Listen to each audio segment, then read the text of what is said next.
ASHA workers union CITU రాష్ట్ర committee పిలుపులో భాగంగా ఈ రోజు సోమవారం ఏటూరు నాగారం వై జంక్షన్ వద్ద మంగపేట, కన్నాయిగూడెం, వాజేడు, వెంకటాపురం, ఏటూరు నాగారం మండలాల కార్యకర్తలు బైఠాయించి రాష్ట్ర ప్రభుత్వంపై నిరసన తెలియజేశారు. అనంతరం సిఐటియు జిల్లా అధ్యక్షులు కొప్పుల రఘుపతిరావు మాట్లాడుతూ ఎన్నికల ముందు కాంగ్రెస్ ప్రభుత్వం ఆశా కార్యకర్తలకు 18,000 వేతనం ఇస్తామని హామీ ఇచ్చి అధికారంలోకి వచ్చాక విస్మరించారని, ఇచ్చిన హామీ అమలు చేయాలని చలో హైదరాబాద్ పిలుపునిస్తే అక్రమ అరెస్టులు చేయించిందని, ప్రభుత్వం మహిళలు అని కూడా చూడకుండా ఇండ్లలో చొరబడి అరెస్టులు చేయించారని, శాంతియుతంగా ఆందోళన చేస్తున్న కార్యకర్తలను అరెస్టులు చేసి పోలీస్ స్టేషన్లో నిర్బంధించారని, మహిళల పట్ల ఇంత కర్కశంగా రేవంత్ సర్కార్ వ్యవహరించడం అమానుషమని వారు మాట్లాడుతూ అన్నారు.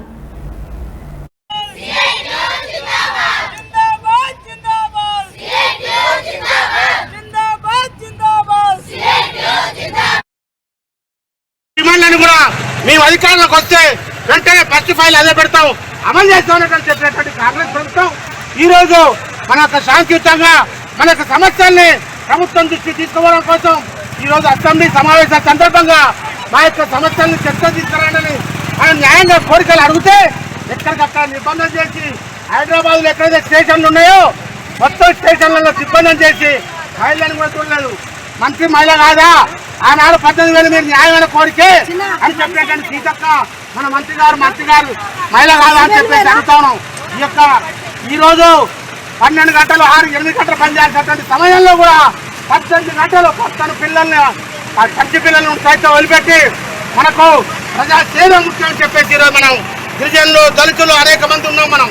కానీ ఈరోజు ప్రభుత్వం అనేక మాటలు చెప్పి మాయమాటలు చెప్పి మధ్యలో ఇచ్చి మన ముందస్తు అరెస్ట్ చేసి మన పోరాటాన్ని నీరు కట్టాలని చూస్తారు. వెంటనే ప్రభుత్వానికి ఎత్తన చేస్తున్నాం. ఇలాంటి గతంలో అనేక ప్రభుత్వాలు ఆచారం కానీ కార్మికులు అంగన్వాడీ అనేక మంది ఇబ్బందులు ప్రయోగించిన సందర్భంగా వాళ్ళని గడ్డదించిన ప్రయోగం సిఐటి ఆధ్వర్యంలో సిఐటిను మందలిస్తే, సిఐటిను ఖైలిస్తే మీ యొక్క పట్టణం తప్పదని చెప్పేసి ఈరోజు మేము హెచ్చరిక చేస్తున్నాం ప్రభుత్వానికి. ఇప్పటికైనా అసెంబ్లీ సమావేశాలు ఈరోజు చివరి రోజు కాబట్టి వెంటనే ప్రభుత్వం ఆశాలయ సమర్థించేటువంటి సమస్యను చర్చించాలని చెప్పేసి ఈరోజు మేము డిమాండ్ చేస్తాను. చర్చించకపోతే తప్పకుండా ఇవాళ పోలీసు వాళ్ళు, ఇవాళ మంత్రులు కేసీఆర్, సీతక్క, రేవంత్ రెడ్డి మాకు పగ కాదు, వాళ్ళ మీద ద్వేషం కాదు, వాళ్ళ పాలసీల మీద మేము ఈరోజు అడుగుతా ఉన్నాం. వాళ్ళు వ్యక్తిగతంగా మాకు వాళ్ళ మీద ఎలాంటి ద్వేషం లేదు.